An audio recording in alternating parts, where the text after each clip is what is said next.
जय महाराष्ट्र मित्रांनो, महिला व बाल विकास विभाग महाराष्ट्र शासन तर्फे सरळ सेवा भरती निघाली आहे। खासियत इच्छा आहे की अप्लाय करण्यासाठी कुठलेही चार्जेस नाही आहे, कुठलीही एग्जाम नाही आहे, कुठलाही इंटरव्ह्यू सुद्धा होणार नाही आहे। तुम्ही इथे जो फॉर्म भरणार आहे त्या बेसिसवर इथे मेरिटवर सिलेक्शन असणार आहे। म्हणजे 12वी मध्ये किती मार्क पडले त्या बेसिसवर सिलेक्शन होतंय। त्यामुळे चांगली संधी आहे। अनेक महिलांच्या कमेंट्स होत्या की आम्हाला अशा प्रकारचं काम सांगा की जे आम्ही जिथे राहतोय तिथे जवळ आम्हाला काम मिळेल आणि त्यातलं त्यात गव्हर्नमेंटचं काम असेल आणि चांगलं काम असेल, तर नक्कीच तुमच्यासाठी चांगली अपॉर्च्युनिटी आहे। आता कशा प्रकारे अप्लाय करायचं, कारण की फॉर्म इथे ऑफलाईन दिलाय, त्याची प्रिंट काढून आपल्याला भरून घ्यायचं आहे, ते समजून घ्या कशा प्रकारे भरायचं आहे, वयाची अट काय, किती जागा आहे, संपूर्ण माहिती आजच्या व्हिडिओत सांगतोय। जसं की तुम्हाला माहितीच असेल, महिला व बाल विकास विभागाअंतर्गत अंगणवाडी सेविका आणि मदतनीस यासाठी ही भरती होते आहे। त्यामुळे नक्की अप्लाय करा, डिटेलमध्ये समजून घ्या तुमचं शिक्षण काय झालंय, कशा प्रकारचा जॉब पाहिजे, त्यावर पण व्हिडिओ पाहिजे असेल तर नक्की कमेंट करा। आता यांच्या ऑफिशियल वेबसाईटवर जाऊन नोटिफिकेशनवर जाऊन संपूर्ण माहिती समजून सांगतो।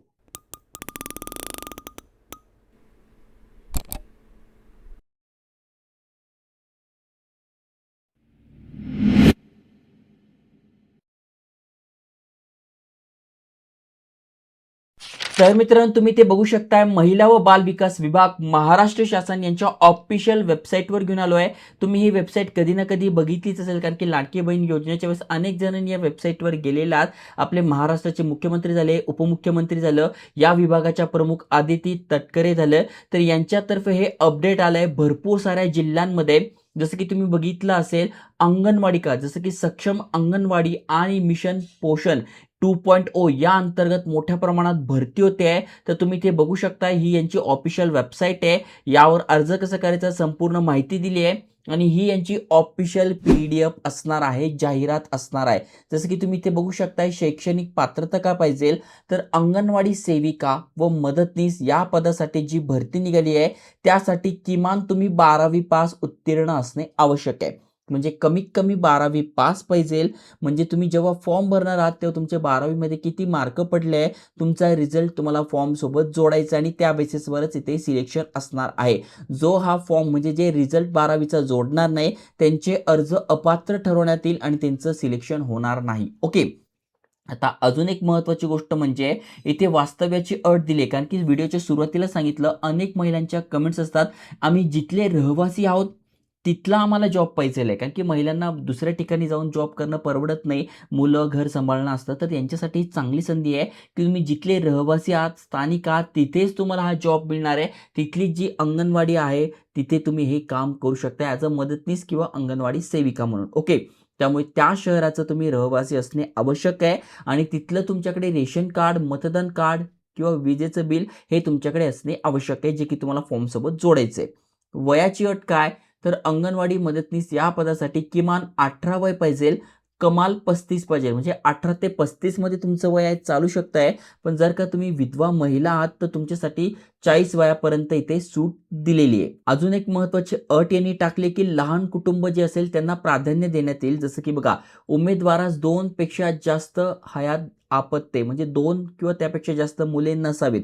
2 असेल तर चालून जाईल, 2 पेक्षा कमी असेल तरी चालून जाईल, पण 2 पेक्षा जास्त असेल तर ज्यांचं मेरिट चांगलं आहे आणि दुसरे असेल तर त्यांचं सिलेक्शन होण्याची शक्यता जास्त आहे। ओके, भाषेचं ज्ञान, आता आपण जिथे राहतो तिथली भाषा आपल्याला आली पाहिजे, तर मराठी भाषा जवळपास आपल्या सगळ्यांना येते, त्यामुळे ही एक चांगली गोष्ट आहे। शहरातील अंगणवाडी क्रमांक तक्तामधील अंगणवाडी क्रमांक अंगणवाडी केंद्रात 50% पेक्षा जास्त मुले मराठी भाषा व्यतिरिक्त हिंदी भाषा बोलणारी असल्याने सदर अंगणवाडी केंद्रातील मदतनीस पदासाठी अर्ज करणाऱ्या महिलास मराठी भाषेसोबतच हिंदी, म्हणजे थोडक्यात तिथली जर लोकसंख्यामध्ये 50% पेक्षा लोक दुसरी भाषा बोलताय, म्हणजे मराठी सोडून हिंदी भाषा बोलताय, तर हिंदी पण तुम्हाला आली पाहिजे असं दिले। ओके, विधवा असल्यास पतीच्या मृत्यूचं प्रमाणपत्र जोडावं लागेल, अनाथ असल्यास तिथले डॉक्युमेंट लागतील। जसं की बघा दिले वेगवेगळे विभाग आहेत त्यांच्यातर्फे तुम्हाला द्यायचे। ओके, त्याच्यानंतर अनुभव काय दिलाय, तर फ्रेशर्स तुम्ही आहात, तुम्ही अप्लाय करू शकताय, अनुभव असेल तरी चालणार आहे। ओके, अजून खाली स्क्रोल केलेला आहे, आता ही भरती कुठल्यासाठी आली तर प्रत्येक जिल्ह्यासाठी, नाशिक जिल्हा झालं, छत्रपती संभाजीनगर झालं, अहिल्यानगर झालं, पुणे झालं, अशा प्रत्येक विभागासाठी ही भरती निघते आहे. आता पहिली भरती निघाली आहे अहिल्या शहरासाठी. ओके, अहिल्यानगर जे शहर आहे त्या अंतर्गत ज्या पण अंगणवाडी येतात त्यांच्यासाठी भरती होते. तुम्हाला नाशिकसाठी पाहिजे, जळगावसाठी पाहिजे किंवा अमरावतीसाठी पाहिजे, ज्या पण शहरासाठी पाहिजे कमेंट करा, त्यासाठी पण मी व्हिडिओ बनवेल. ओके, तर इथे सगळी माहिती दिलेली आहे. आता सगळ्यात महत्त्वाचा प्रश्न की फॉर्म कसा भरायचा, तर अंगणवाडी मदतनीस यासाठी आपण इथे फॉर्म भरणार आहोत. तर यासाठी सगळ्यात आधी तुम्हाला तुमचा फोटो, रंगीत फोटो इथे स्पष्ट दिले, रंगीत फोटो इथे आपल्याला जॉईन करायचे आहे. ओके, त्यानंतर आपल्याला हा फॉर्म भरून घ्यायचा आहे. मी कू म्हणजे तुम्हाला इथे नाव तुमचं टाकून घ्यायचं आहे. त्याच्यानंतर म्हणजे सही करणारा जो आहे त्याचं तुम्हाला इथे नाव टाकून घ्यायचं आहे. कुठल्या शहरातले रहिवासी आहेत ते तुम्हाला टाकून घ्यायचं आहे. कुठे तुमचा ॲड्रेस आहे ते टाकून घ्यायचं आहे. विवाहापूर्वीचं नाव काय, विवाहानंतरचं नाव काय, संपूर्ण पत्ता काय ते तुम्हाला टाकून घ्यायचं आहे. ओके, त्याच्यानंतर मोबाईल क्रमांक तुम्हाला इथे टाकून घ्यायचा आहे. जन्मतारीख तुम्हाला इथे टाकून घ्यायची आहे. वय किती आहे, धर्म कुठला आहे, जात कुठली आहे ते सगळं टाकून घ्यायचं आहे.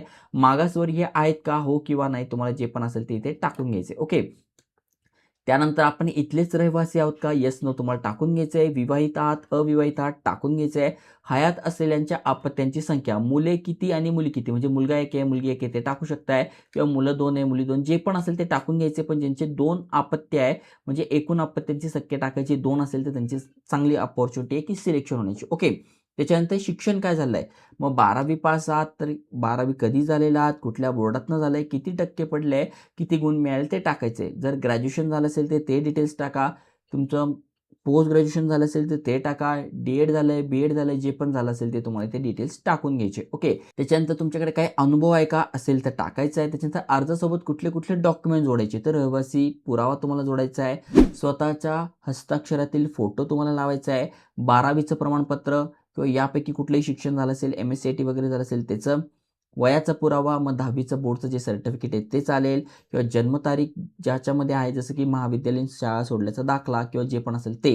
विवाह झाला असेल तर त्याचा दाखला, अनाथ असेल तर त्याचा दाखला, पतीचा मृत्यू झाला असेल तर त्याचा दाखला, विवाह न केल्याचे प्रतिज्ञापत्र म्हणजे ज्यांचा विवाह नसेल झाले त्यांच्यासाठी, जात प्रमाणपत्र, आणि अंगणवाडी सेविका, अंगणवाडी मदतनीस म्हणजे कमीत कमी 2 वर्षासाठी तुम्ही जर काम केलं असेल, अनुभव असेल तर त्याचा तुम्हाला इथे तो दाखला द्यायचा नसेल तर ओके. ओके, आणि लहान कुटुंब प्रमाणपत्राचं पण तुम्हाला इथे द्यायचं आहे. तर अशा प्रकारे तुम्हाला हा फॉर्म भरून घ्यायचा आहे. ठिकाण कुठलं आहे, दिनांक कुठला आहे, स्वाक्षरी तुम्हाला इथे करून घ्यायची आहे, आणि उमेदवाराचं नाव टाकायचं. तर अशा प्रकारे तुम्हाला हा फॉर्म भरून याची प्रिंट काढून तुम्हाला तो जमा करायचा आहे. त्यामुळे चांगली संधी आहे, महिला व बाल विकास विभागातर्फे जागा भरपूर आहे. त्यामुळे नक्की अप्लाय करा, शेअर करा. जय हिंद, जय महाराष्ट्र.